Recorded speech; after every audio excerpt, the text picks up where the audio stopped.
Olá, meus amigos, minhas amigas, sou o professor Luiz Antônio Carvalho, com muito prazer, muita satisfação, vamos continuar o nosso super mini curso da LC 04. E nesta aula nós vamos abordar os assuntos, olha só, gratificações e adicionais, né?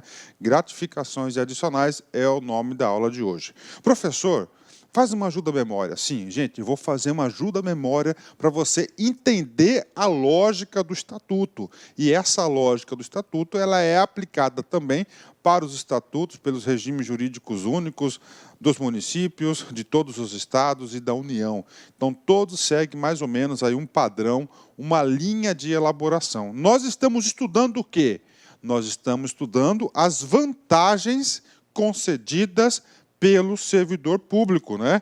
Então, nós temos o seguinte, as vantagens, já falei para vocês, a sigla GAI, né? G de gratificações, tá aqui, nós vamos estudar as gratificações, o A de adicional e o I de indenização. Esse I de indenização nós já estudamos. Segundo a LC 04, nós temos 3 indenizações, ó, ajuda de custo, diárias e indenização de transporte, não é isso? Isso de acordo com a LC 04. Professor, faz um comparativo com a Lei 8.112, que é o Estatuto dos Servidores Públicos Federais. As gratificações, as indenizações, na Lei 8.112, nós temos mais uma prevista que não é prevista no nosso estatuto, que é o auxílio moradia. Então, olha só, indenizações aqui para o estado de Mato Grosso, LC 04, são 3. Quais são?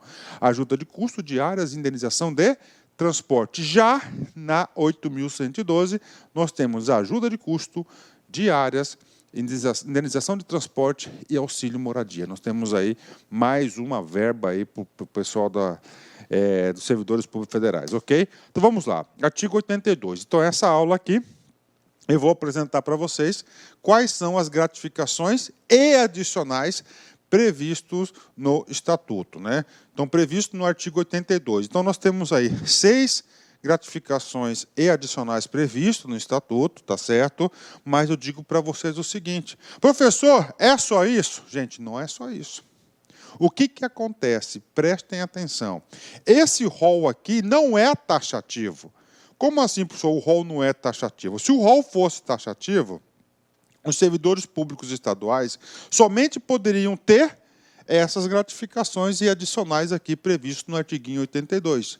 Mas, como não é um rol taxativo, nada impede que as leis de carreiras específicas criam tipos, principalmente o quê? Gratificações específicas de acordo com a função do cargo e do desempenho, né?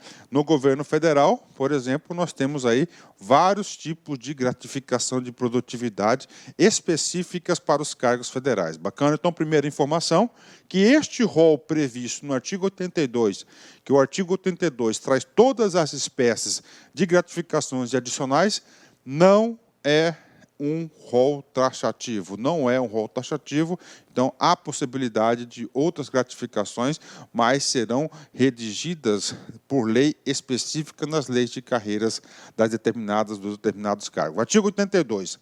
Além da remuneração, tá? Vencimento, né? A gente já estudou isso, né? E das indenizações, já estudamos, previstas nesta lei, poderão ser deferidas aos servidores as seguintes gratificações e adicionais, ok? Primeiro, gratificação natalina. Esse cara aqui é o famoso 13º salário. 2, adicional por exercício de atividades insalubres, perigosas ou penosas, né? O outro adicional. Adicional por prestação de serviço extraordinário.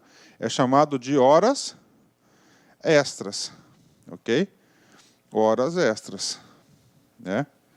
Temos aqui adicional noturno para atividades noturnas. Adicional de férias é aquele famoso 1/3 de férias, né? Adicional por tempo de serviço. Então, nós temos aí essas são as gratificações e esses são os adicionais previstos nos estatutos. Bacana? Professor, E aí, professor? E aí eu falo para vocês, seguindo a teoria, a nossa metodologia do curso, então eu vou terminar a aula de gratificações do artigo 82, fazendo essa introdução geral para vocês, e em seguida eu vou começar a gravar uma aula de gratificação natalina, outra de atividades insalubres, perigosas ou penosas, e assim por diante. Ou seja, a gente vai ter cada item desse, cada gratificação adicional, nós teremos uma aula específica para melhor organizar aí os nossos estudos. Bacana? Ok. Professor, para encerrar a aula? Para encerrar a aula, eu tenho que fazer um comparativo com a Lei 8.112. A Lei 8.112, lá no seu artigo 61, traz aí as gratificações adicionais. Vem comigo aqui, ó. Além do vencimento, lá na nossa lei, né? Aqui, ó, ele falou, além da remuneração, e nós sabemos que remuneração é diferente de vencimento, não é isso? Então, vamos lá, além do vencimento e das vantagens previstas na lei, serão deferidos aos servidores as seguintes retribuições, gratificações e adicionais. Então, ele colocou ali, ó, retribuições. Primeiro, retribuição por exercício de função de chefia, assessoramento, olha, essa retribuição, né? Então, a retribuição é para a função, né? Função comissionada, né? Função, tá? Olha, ó. Aquele FFF, né? Função de confiança somente cargos excedentes. Então, chama de retribuição. E na Lei 8.112 fala que é o quê? Designação. Já no nosso estatuto chama-se de acesso, né? Então, a FFC, que é a função de confiança, previsto na Constituição Federal, no artigo 37. 2, gratificação natalina, adicional por exercício de atividades insalubres, perigosas ou penosas, adicional pela prestação de serviço extraordinário, hora extras, adicional noturno, adicional de férias. Aí temos duas outras vantagens que não tem lá no nosso estatuto no 04. Outros relativos ao local ou natureza do trabalho e gratificação por encargo de curso ou concurso. Ou seja, há uma pequena diferença aí dos estatutos, né? É sempre legal a gente fazer esse tipo de comparação, que eu já expliquei para vocês isso, por quê? Porque se você for fazer um concurso estadual, que nós temos aí que tem uma banca que tem a tradição em concurso federal, cara, ele vai fazer a comparação, ele vai querer saber, ele vai querer cobrar aquilo que não tem lá na Lei 8.112 para verificar se você estudou. Assim que funciona, assim que é a regra. Bacana? Vamos lá. Para viajar, basta existir, né? Ou seja, Fernando Pessoa. Palavra muito profunda, né? Quem que não viaja, né, gente? Todo mundo viaja. Não é só aquela viagem de lazer, de entretenimento, mas aquela viagem com seus sonhos, com seus desejos. Sempre viaje com seus sonhos, seus desejos, aquilo que você quer ser. Por quê? Porque isso é motivação. Isso você vai gerando expectativas. E, claro, saber trabalhar o emocional, saber trabalhar as expectativas, eu tenho certeza que isso contribui para para o seu desenvolvimento e para o alcance dos seus sonhos, né? Eu sonho muito, né? Graças a Deus, eu sonho muito. Forte abraço, fique com Deus. Até a nossa próxima aula, que vai ser gratificação natalina. Gratificação natalina nada mais é do que o 13º salário. Fui! Clique like.